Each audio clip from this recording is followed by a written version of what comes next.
take a little trip down memory lane back to chapter 1 of the story and remind ourselves of what the room in the upstairs back part of the house looked like.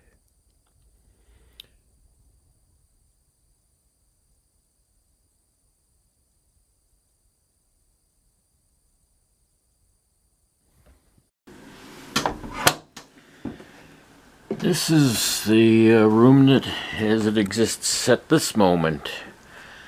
Got a nice sunny day out, and so I'll have to pull away from the light here, but you can see it's all been stripped out and everything pulled down, and that's because when I started pulling down the drop ceiling, of course, it covered up a little damage from water. We can tell that there's been leaking up here before, and what I didn't expect to find was right up here, this top plate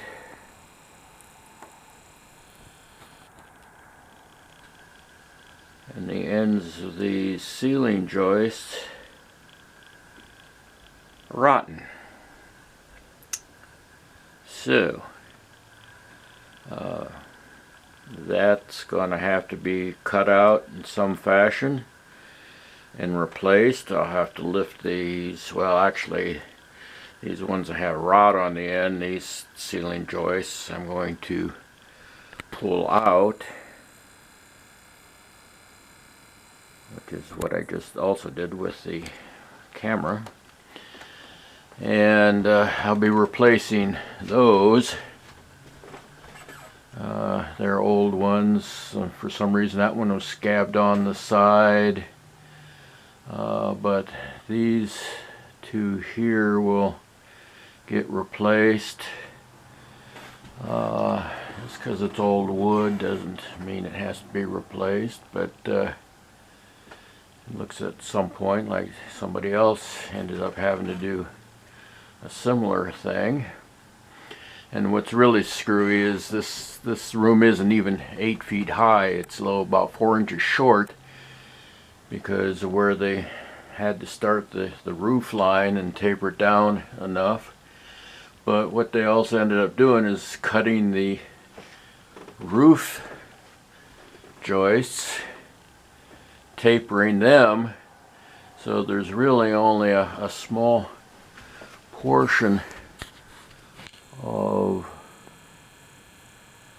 the 2x6s that's holding up the ends of these, the roof joists and the ceiling joists.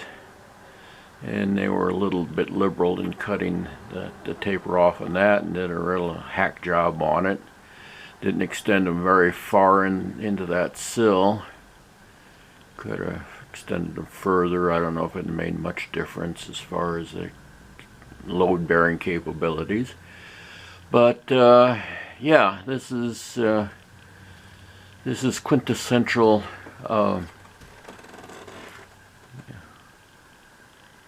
cover it up,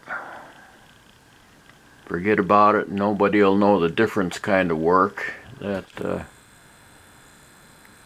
is prevalent in this house. This house is just the epitome of cover it up and forget it. So yeah, we had a little bit of settling in this door, and so I've been downstairs trying to jack up the floor in the cellar a little bit, see if I can get that raised up to so it doesn't bind at the top there. And then the wiring was just a complete complete mess. There was originally tube and knob up in here. That's where the light fixture came down. Ooh, a little bit of insulation. It's raining upon me. And so, you know, that I'll just cut that out for, you know, to clean it up. And the light fixture is probably going to move over into this space here. So it's a little more centered in the room. But this is, I opened up this wall into the kitchen for the upstairs space so I could pass paneling and debris and whatnot, carry it down the back steps instead of having to go all the way around from the front of the house and, you know, discover things like this wire that goes across, and that is the electric line for the electric stove. And of course they just notch out the 2x4s and put it in there, you know, typical kinds of shortcuts. They had this heat vent in the way that they had to go over, and then they could go down and across and up into the space where the kitchen is. And you can see this room is lower than the rest of the house by a good 16, 18 inches, I don't know.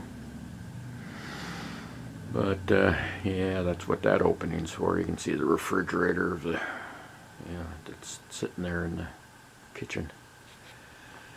But yeah, this is the kind of stuff that you get into when you you know, buy an old house. You just never know what you're going to find until you open it up, and usually then what you find is problems that need to be fixed.